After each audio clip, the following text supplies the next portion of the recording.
Ikalabing-limang kabanata. Ang muling pagkabuhay ni Kristo.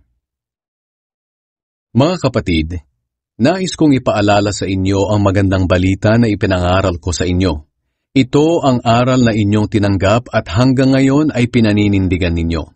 Sa pamamagitan nito'y maliligtas kayo kung panghahawakan ninyong mabuti ang ipinangaral ko. Maliban na lamang kung hindi talaga tunay ang inyong pananampalataya. Sapagkat ibinigay ko sa inyo ang pinakamahalagang aral na ibinigay sa akin, na si Kristo'y namatay upang iligtas tayo sa ating mga kasalanan, ayon sa kasulatan. Inilibing siya ngunit muling nabuhay sa ikatlong araw, ayon din sa kasulatan. Nagpakita siya kay Pedro at sa iba pang 12 apostol.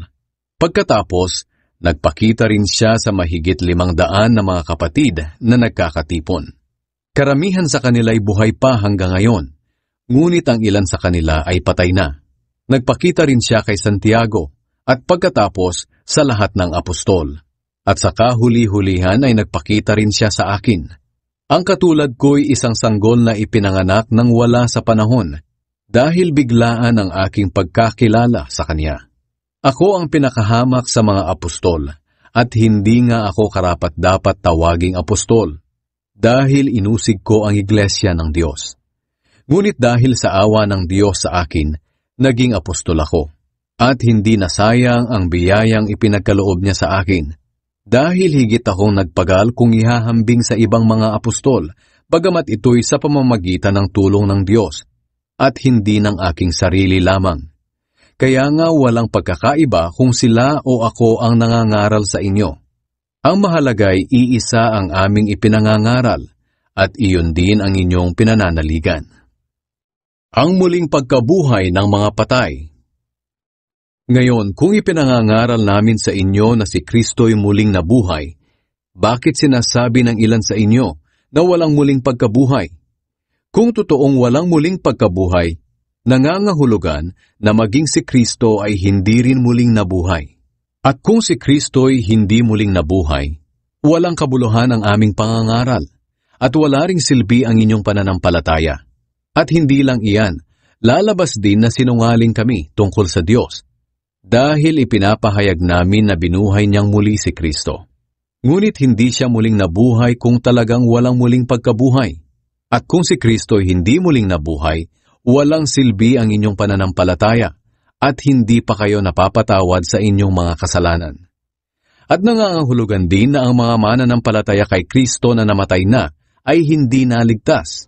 Kung ang pag-asa natin kay Kristo ay hanggang sa buhay na ito lamang, tayo ang pinakakawawa sa lahat ng tao. Ngunit ang totoo, muling nabuhay si Kristo bilang katibayan na muling bubuhayin ang mga patay. Dahil sa isang tao na si Adan, dumating ang kamatayan sa lahat ng tao. At dahil din sa isang tao na si Kristo, muling mabubuhay ang mga patay. Sapagkat kung paanong tayong mga tao ay mamamatay dahil sa kaugnayan natin kay Adan, ganoon din naman dahil sa ating kaugnayan kay Kristo, tayong lahat ay muling mabubuhay. Ngunit may kanya-kanyang takdang panahon ang muling pagkabuhay. Unang nabuhay si Kristo. Pagkatapos, ang mga na kay Kristo naman ang bubuhayin pagbalik niya rito sa mundo. At pagkatapos nito, darating ang katapusan. Lulupigin niya ang lahat ng kaharian, pamahalaan at kapangyarihan, at ibibigay ang paghahari sa Diyos Ama. Sapagkat si Kristo'y dapat maghari hanggang sa lubusan niyang malupig ang lahat ng kanyang mga kaaway. At ang huling kaaway na kanyang lulupigin ay ang kamatayan. Sinasabi sa kasulatan na ang lahat ng bagay ay ipinasakop ng Diyos kay Kristo. Ngunit sa salitang lahat ng bagay, hindi nangangahulugan na kasama rito ang Diyos na siyang nagpasakop ng lahat ng bagay sa ilalim ng kapangyarihan ni Kristo.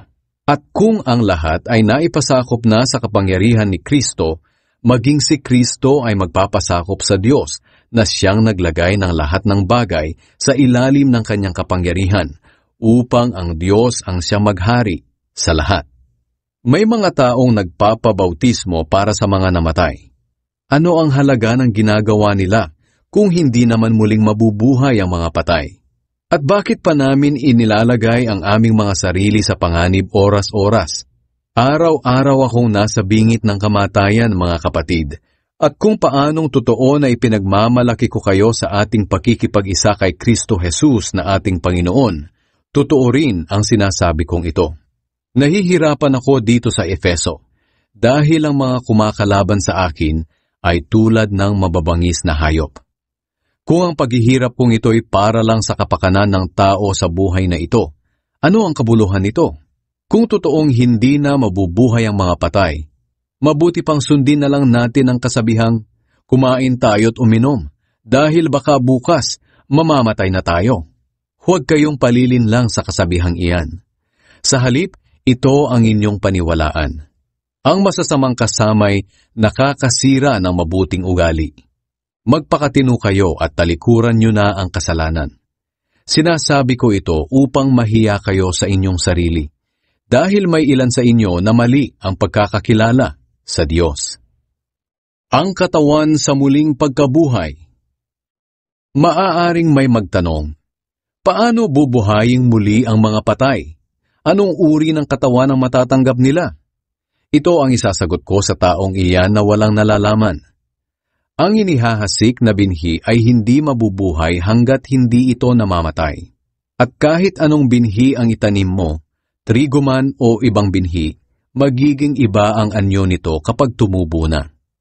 Ang Diyos ang nagbibigay anyo sa binhing iyon, ayon sa kanyang kalooban. At ang bawat binhi ay may kanya-kanyang anyo kapag tumubo na. Ganoon din sa katawan. Hindi lahat ng katawan ay pare-pareho. Iba ang katawan ng tao, ng hayop, ng ibon at ng isda. May mga katawang panlupa at may mga katawang panlangit, at ang bawat isa'y may kanya-kanyang kagandahan. Iba ang kagandahan ng katawan dito sa lupa, at iba rin naman ang kagandahan ng katawan doon sa langit. Iba ang ningning ng araw sa ningning ng buwan, at iba rin naman ang ningning ng mga bituin. At kahit ang mga bituin ay may iba't ibang ningning, ganyan din sa muling pagkabuhay ng mga patay. Ang katawang inilibing ay mabubulok. Ngunit kapag ito'y muling binuhay, hindi na ito mabubulok kailanman. Ang katawang inilibing ay pangit at mahina. Ngunit kapag ito'y muling binuhay, ito'y maganda na at malakas. Ang katawang inilibing ay panlupa. Ngunit kapag ito'y muling binuhay, ito'y panlangit na. Sapagkat kung mayroong katawang panlupa, ay mayroon din namang katawang panlangit. Sinasabi sa kasulatan, ang unang tao na si Adan ay binigyan ng buhay. Ngunit ang huling Adan na si Kristo ay espiritong nagbibigay buhay. Hindi ang panlangit na katawan ang nauna, kundi ang panlupa. At pagkatapos noon ay ang panlangit naman. Ang unang tao na si Adan ay mula sa lupa, ngunit ang pangalawang tao na si Kristo ay mula sa langit. Ang katawang panlupa ay katulad ng katawan ng tao na gawa sa lupa, at ang katawang panlangit ay katulad ng katawan ng nagmula sa langit. Kaya kung paanong ang katawan natin ngayon ay katulad ng kay Adan na nagmula sa lupa, darating ang araw na ang katawan natin ay magiging katulad ng kay Kristo na nagmula sa langit. Mga kapatid, ito ang gusto kong sabihin. Ang ating katawan na binubuo ng laman at dugo ay hindi magkakaroon ng bahagi sa paghahari ng Diyos. Ang katawang ito na nabubulok ay hindi maaaring makatanggap ng buhay na walang hanggan. Ngunit makinig kayo, dahil may sasabihin ako sa inyo na isang lihim. Hindi lahat sa atin ay mamamatay. Ngunit tayong lahat ay bibigyan ng bagong katawan, sa isang iglap, sa isang kisap mata, kasabay ng pagtunog ng huling trompeta. At sa pagtunog ng trompeta'y muling bubuhayin ang mga patay at bibigyan ng katawang hindi nabubulok. At tayong mga buhay pa ay bibigyan din ng bagong katawan, sapagkat itong katawan nating nabubulok at namamatay ay dapat mapalitan ng katawang hindi nabubulok at hindi namamatay. At kapag ang katawang ito na nabubulok at namamatay ay napalitan na ng katawang hindi nabubulok at hindi namamatay, matutupad na ang sinasabi sa kasulatan, na nalupig na ang kamatayan, ganap na ang tagumpay. Nasaan o kamatayan ang iyong tagumpay? Nasaan na ang iyong kapangyarihan. May kapangyarihan lamang ang kamatayan sa atin dahil sa kasalanan. At may kapangyarihan ang kasalanan sa atin dahil mayroong kautusan. Ngunit salamat sa Diyos dahil binigyan niya tayo ng tagumpay sa mga bagay na ito sa pamamagitan ng ating Panginoong Hesukristo. Kaya nga mga minamahal na kapatid, magpakatatag kayo at huwag manghina sa inyong pananampalataya. Magpakasipag kayo sa gawaing ibinigay sa inyo ng Panginoon dahil alam ninyo na hindi masasayang ang mga paghihirap ninyo para sa Kanya.